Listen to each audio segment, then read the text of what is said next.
तो ये कहानी एक ऐसे लड़के की है जिसके पास खास किस्म की पावर्स थी। इसका नाम डोंगसू था। वो अपना ही गाना कंपोज किया हुआ जो उसने खुद बनाया था गुनगुनाता हुआ बस स्टेशन पर जा रहा था। तभी कुछ लोग आते हैं और उसको उठाकर ले जाते हैं। ये दरअसल लोगों को अगवा करके उनके जिस्म के हिस्सों को बेचा करते थे। वो डोंगसू को उठाकर एक डॉक्टर के पास ले आए थे, जहाँ पर वो डॉक्टर सर्जन उसके जिस्म के सभी हिस्सों को निकाल लेता है। डोंगसू तकरीबन मर चुका था, मगर हैरानी वाली बात ये थी फिर भी वो ये सब करता हुआ डॉक्टर को देख रहा था।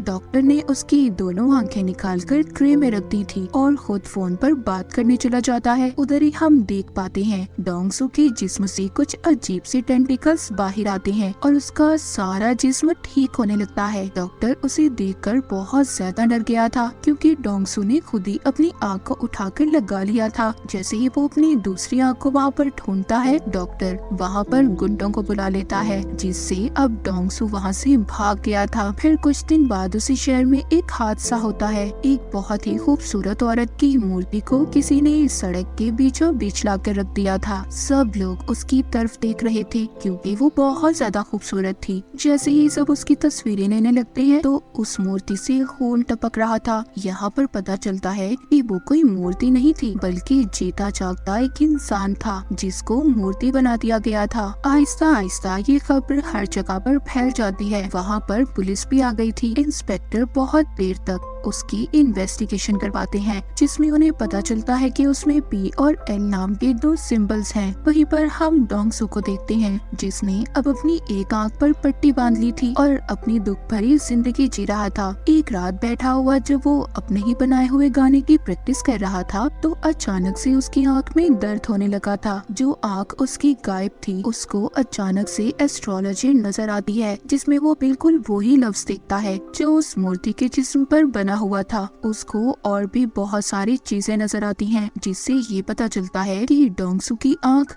किसी दूसरे आदमी के पास है। तभी डोंगसू ये सब देख पा रहा था जो वो आदमी कर रहा था। अगले दिन डोंगसू अपने काम पर जाता है, जो एक कबाड़ खाना था। तभी वहाँ पर कुछ लोग आते हैं जो उसके दोस्त को बहुत मार रहे थे। डोंगसू अपने दोस्त की मदद करने की कोशिश करता है, पर बेचारा खुद ही मार खा लेता है। उन्हीं में से एक आदमी डोंगसू को मारने के लिए चाकू निकालता है, पर डोंगसू उससे लड़ाई करता है और इसी उसमें बेचारे डोंगसू का कान कट जाता है, जो कि जमीन पर गिर गया था। ये देखकर सभी वहाँ से भाग जाते हैं। अब जैसे ही वो वहाँ से जाते हैं, डोंगसू अपना कान उठाकर अपनी अजीब खास किस्म की पावर्स ताकत से अपने कान को जोड़ लेता है। उधर ही वो लोग भी अब डोंगसू को ढूंढ रहे थे जो जिस्म के हिस्से बेचा करते थे। उन्हें पता चल चुका था कि डोंगसू का जिस्म और उसका एक एक हिस्सा बहुत खास है, क्योंकि उसे जितना भी जख्मी कर लो, काट लो, वो खुद ही जुड़कर ठीक हो जाता है। और ऐसे जिस्म की मार्केट में लाखों करोड़ों में कीमत है। लड़ाई खत्म होने के बाद डोंगसू अपने घर जाता है, जहाँ बैठा वो अपने गाने की प्रैक्टिस कर रहा था,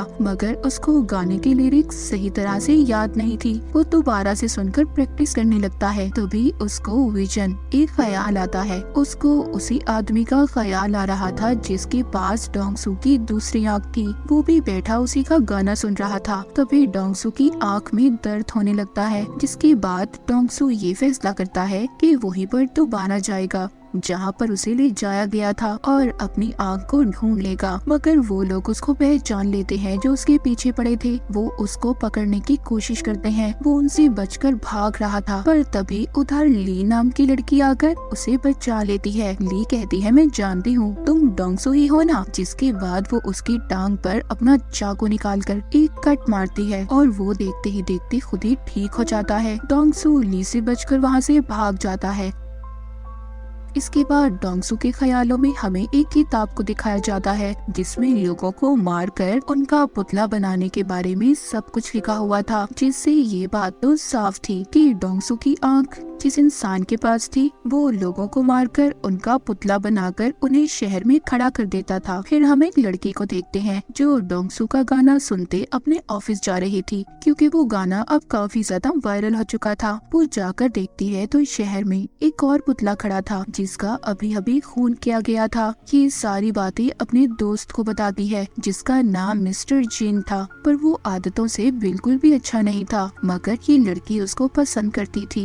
ये लड़की मिस्टर जिन के सामने डोंगसू का गाना गुनगुनाती है। तभी उसकी आंखों में दर्द होने लगता है और उधर डोंगसू की आंखों में भी दर्द हो रहा था। अब ये बात तो यहीं पर क्लियर हो जाती है कि डोंगसू की दूसरी आंख जिस इंसान के पास थी वो मिस्टर जिन था, और वही था जो शहर में सभी लोगों का कत्ल कर रहा था। और यहाँ पर ये भी पता चलता है कि डोंगसू की दोनों आंखें उसके गाने को पहचानती थी, इसलिए जब भी वो बजता था उसकी आंखें आपस में जुड़ने की कोशिश करती थी, तभी उसे दर्द होता था। एक दिन वो अपने ख्यालों में एक लफ्ज लिखा हुआ देखता है जो कॉप्स आर्ट था। वो जब उसको इंटरनेट पर सर्च करता है तो उसे पता चल गया था कि शहर में जितने भी कत्ल हो रहे हैं वो कातिल उनको मारकर स्टैचू मूर्ति में बदल देता है, और वो कोई और नहीं बल्कि मिस्टर जिन है। अब इस बात को पता करने अगले दिन उस लड़की के पास जाता है जो मिस्टर जिन की दोस्त थी, कि उसको देखकर पहचान लेता है क्योंकि इस लड़के को इसने अपने ख्याल में देखा था। ये उसे पूछता है कि कल तुम जिस आदमी के साथ थी वो कौन था। वो लड़की इसको कुछ भी नहीं बताती और डरकर चली जाती है। उसे ऐसा लग रहा था कि ये उसको छेड़ रहा है। अब डोंगसू किसी बात के बारे में भी नहीं जानता था। उसको तो ये भी नहीं पता था कि कातिल दिखता कैसा है। डोंगसू अब एक एस्ट्रोलॉजर के पास जाता है और उसको उन सिंबल्स जो उसने देखे थे और उन तारीखों के बारे में बताता है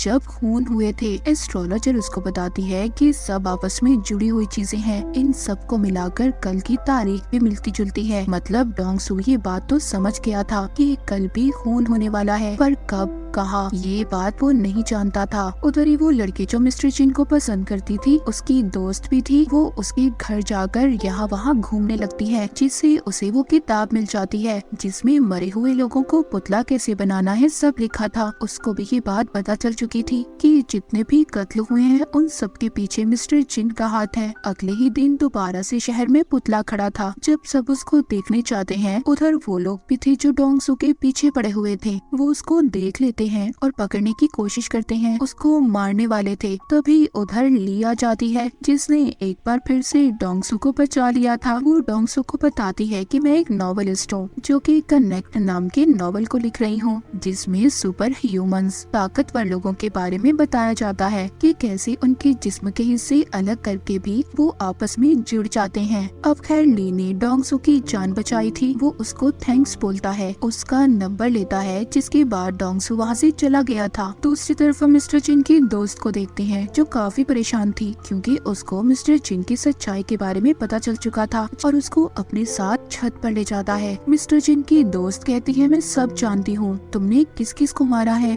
और उन सभी पुतलों के बारे में भी। जब ये बातें वो बता रही थी तभी वो आदमी आकर चुपचाप इनकी बातें सुन लेता है जिसको पहले ये सब बता रही थी। उसका फोन बच जाता है जिससे मिस्टर जिन उसको देख लेता है, उसको पकड़कर बहुत ही बेरहमी से मारता है और फिर उसे नीचे गिरा देता है। मिस्टर जिन की दोस्त भी ये सब देखकर बेहोश हो गई थी। तभी उसका फोन बजता है जिसमें उसने डोंगसू के गाने की रिंगटोन को सेट किया हुआ था। जब उसका गाना बजता है तो तभी डोंगसू की आंख में दर्द होता है और मिस्टर जिन की भी। इससे अब डोंगसू को ख्याल आता है और वो सब देख लेता है कि मिस्टर जिन ने दो लोगों को बहुत ही बेरहमी से मार दिया है। ये देखकर डोंगसू मिस्टर जिन के ऑफिस में आ गया था। वहाँ पर भी सबको कत्ल के बारे में पता चल चुका था। हर तरफ एक भगदड़ मच जाती है। वहाँ पर पुलिस भी आ चुकी थी। डोंगसू ने मिस्टर जिन का कोट देख लिया था, इसीलिए वो उसका पीछा करते बाथरूम तक जाता है, मगर उसने उसका चेहरा अभी भी नहीं देखा था। पुलिस आकर डोंगसू को पकड़ लेती है। उन्हें ऐसा लग रहा था कि डोंगसू ने ही कत्ल किया है। डोंगसू सबसे कहता है देखो मैंने कत्ल नहीं किया, कातिल तो बाथरूम में है। पर कोई भी डोंगसू की बातों पर यकीन नहीं करता। लेकिन ली उसको हम कैसे भूल सकते हैं। वो एक बार फिर आकर डोंगसू को बचा लेती है। उधर ही ऑफिस में मिस्टर जिन जो काफी परेशान था क्योंकि वो सोच रहा था कि छत पर तो हम तीनों के सिवा कोई नहीं था। जब वो बैठा डोंगसू का गाना सुन रहा था तभी उसकी आंख में दर्द होता है। अब उसको समझ आ चुकी थी कि सारे फसाद की जड़ उसकी ये आंख है जो ट्रांसप्लांट की गई है, यानी कि जो उसने लगवाई थी। इसका मतलब ये था कि जिसके पास दूसरी आंख है वो सब देख सकता है जो मिस्टर जिन कर रहा था। एक दिन डोंग सू ली को अपने घर लेकर जाता है और उसे सब कुछ बताता है। वो शुरू अपने बचपन से करता है कि कैसे वो एक दफा पेड़ से गिर गया था, उसकी टांग टूट गई थी मगर वो खुद ब खुद ठीक हो गई, जिस वजह से मेरे सभी दोस्त मुझे मॉन्स्टर बुलाने लगे और मेरे घर वालों ने भी मेरा साथ छोड़ दिया। उस रात के बारे में भी बताता है जब इसको अगवा करके कुछ लोग ले गए थे और उन्होंने उसकी आँख को निकाल लिया जो मिस्टर जिन के पास है और वही है जो शहर में सबको मार रहा है। बस मैं उसको पकड़वाना चाहता हूँ पर मैं उसके बारे में कुछ भी नहीं जानता। ली सब बातें सुनकर हैरान हो गई थी। वो कहती है तुम परेशान मत हो, मैं तुम्हारा साथ दूंगी और उसको एक चश्मा भी लगाती है। कहती है इससे तुम्हारा कोई मजाक नहीं बनाएगा और ना ही लोग तुम्हें पहचान पाएंगे। जब वो मार्केट में कुछ लेने जाते हैं तो उधर डोंग सू के पोस्टर लगे हुए थे। पुलिस उसको ढूंढ रही थी लेकिन अचानक से उसकी आंख में दर्द होने लगता है। वो देखता है कि मिस्टर जिन उसकी तस्वीर बनाकर उसे कह रहा था कि मेरे मामले से दूर रहो नहीं तो बेमौत मारे जाओगे, क्योंकि वो जान चुका था कि जिस आदमी की आंख उसे लगाई गई है वो कोई और नहीं बल्कि डोंग सू है और उसे साथ ही होने वाले अगले कत्ल के बारे में भी पता चल जाता है। रात को जब डोंग सू मिस्टर जिन को ढूंढने निकलता है तो उसको एक आदमी मिलता है जो उसका गाना गा रहा था। ये सुनकर उसकी आंख में दर्द होने लगता है। अगले ही पल उसको मिस्टर जिन नजर आता है। जैसे ही ये उसको पकड़ने के लिए उसका पीछा करता है वहाँ पर पुलिस आ चुकी थी जो डोंग सू को पकड़ लेती है। अब डोंग सू बेचारा बहुत ही बुरी तरह फंस चुका था। अब ना तो वो बता सकता था कि उसको ख्याल आते हैं और सारे कत्ल के पीछे मिस्टर जिन का हाथ है। उसको जेल में बहुत मारा जाता है। डोंग सू कहता है मैं खूनी नहीं हूँ बल्कि मैं खूनी को जानता हूँ। इंस्पेक्टर ये सुनकर उसको छत पर ले जाता है जहाँ पर डोंग सू को सब बता देता है कि उसकी आंख मिस्टर जिन नाम के आदमी के पास है और वही सबका कातिल है। वो इंस्पेक्टर को अपना एक हाथ तोड़कर दिखाता है जो फिर खुद ही जुड़ गया था। इंस्पेक्टर ये सब देखकर हैरान था। डोंग सू जो मिस्टर जिन को पकड़ना चाहता था वो छत से कूद जाता है क्योंकि वो जानता था कि अगर उसे चोट भी आई या उसकी हड्डी भी टूटी तो वो कुछ देर बाद खुद ही ठीक हो जाएगी। उधर दूसरी तरफ मिस्टर जिन डॉक्टर सर्जन के पास जाता है जिसने से डोंग सू की आंख लगाई थी। यहाँ पर हमें कुछ पहले का सीन दिखाया जाता है जब मिस्टर जिन डॉक्टर के पास आया था और उससे कहा था कि उसे आंख की जरूरत है, इसीलिए डॉक्टर ने एक तजुर्बे की खातिर डोंग सू की आंख उसको लगा दी। और फिर मिस्टर जिन को जब ये पता चलता है तो वो अब डॉक्टर को भी मार देता है। जब वो लोग चेक करने आते हैं जो डोंग सू को पकड़ने के चक्कर में थे तो वो जब डॉक्टर को मरा हुआ देखते हैं उन्हें सब पता चल जाता है कि मिस्टर जिन ने डॉक्टर को मारा है। ली और डोंग सू दोनों डॉक्टर को ढूंढने की तलाश में थे। ली एक आदमी को देखती है जो उन्हीं लोगों ने डोंग सू के पीछे लगाया था जो जिस्म के हिस्से बेचा करते थे। ली उसको पकड़ लेती है और उसे मार देती है। उधर दूसरी तरफ डोंग सू बहुत खुश था क्योंकि उसका बनाया हुआ गाना उसका फेवरेट सिंगर लॉन्च करने वाला था। तभी मिस्टर जिन अपने फोन पर नंबर डायल करता है। डोंग सू भी उसे देख पा रहा था। यहाँ पर पहली बार दोनों की बात होती है। डोंग सू से पूछता है कि तुम लोगों को क्यों मार रहे हो। वो उसको बताता है कि मुझे कैंसर है और अगर इस बीमारी की वजह से मैं जिंदा नहीं रह सकता तो कोई भी इंसान जिंदा नहीं रहेगा और तुम आगे आगे देखो मैं लोगों को कैसे मौत देता हूँ। वहीं पर अब ली के मारे हुए आदमी की लाश भी पुलिस को मिल गई थी और साथ ही साथ मिस्टर जिन के खिलाफ सबूत भी। जब ली डोंग सू से मिलती है तो वो अपनी गर्दन पर कट मारती है जो देखते ही देखते खुद ही ठीक हो गया था। यानी कि इसका मतलब ये था कि ली भी कनेक्ट थी। वो कहते हैं शायद हम जैसे और भी लोग होंगे। दूसरी तरफ मिस्टर जिन डोंग सू जैसा बनकर उसी सिंगर के पास चला जाता है जिसने डोंग सू को बुलाया था। उस सिंगर को वो मार कर अगवा कर लेता है और साथ ही डोंग सू को धमकी देता है कि अगर रात तक वो उसके पास नहीं आया तो वो सिंगर को मार देगा। पर वो लोग डोंग सू को पकड़ लेते हैं जो उसके पीछे पड़े थे, जो ऑर्गन्स यानी कि जिस्म के हिस्सों को बेचा करते थे। ली उसे कहती है तुम जाओ, इन्हें मैं संभाल लूंगी। ली उन गुंडों का मुकाबला करती है पर जब एक आदमी उसके चेहरे पर कट मारता है जो खुद ही ठीक होने लगता है। ये देख कर वो लोग बहुत खुश हो गए थे कि पहले तो सिर्फ वो डोंग सू ही था पर अब ये लड़के भी जिन्हें बेचकर ये बहुत सारे पैसे कमा सकते थे। लेकिन देखते ही देखते ली उन पर भारी पड़ रही थी और वहाँ से भाग जाती है। उधर पुलिस को भी मिस्टर जिन के खिलाफ सारे सबूत मिल चुके थे। उनको पता चल चुका था कि मिस्टर जिन डोंगसू बनकर घूम रहा है। डोंगसू भी उस जगह पर पहुंच गया था जहां पर मिस्टर जिन ने उसे बुलाया था। वो ये बात भी जानता था कि मिस्टर जिन को लड़ना नहीं आता, वो तो सिर्फ लोगों के डर का फायदा उठाकर उन्हें मारता है। तभी मिस्टर जिन आकर उधर गैस छोड़ देता है, जिससे डोंगसू बेहोश हो गया था।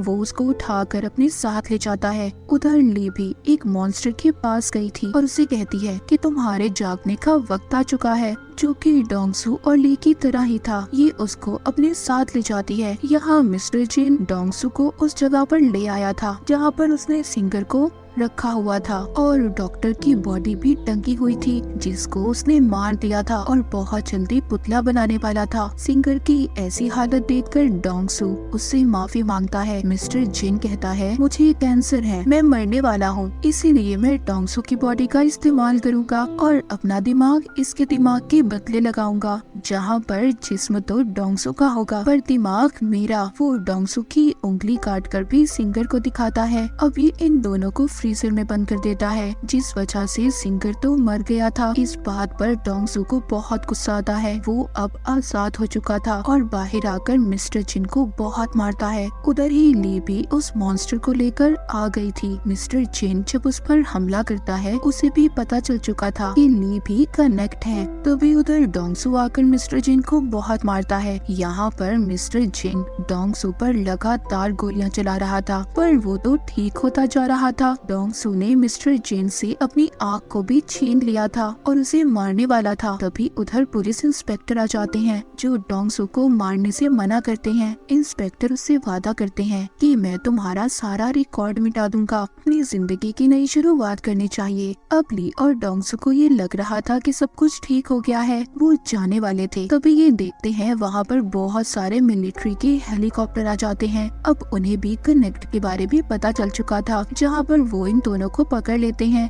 अब आगे की कहानी क्या होगी, मिलिट्री वाले इनके साथ क्या करेंगे, ये तो हमें सीजन 2 में ही पता चलेगा। तो सीजन 1 की कहानी यहीं पर खत्म हो जाती है।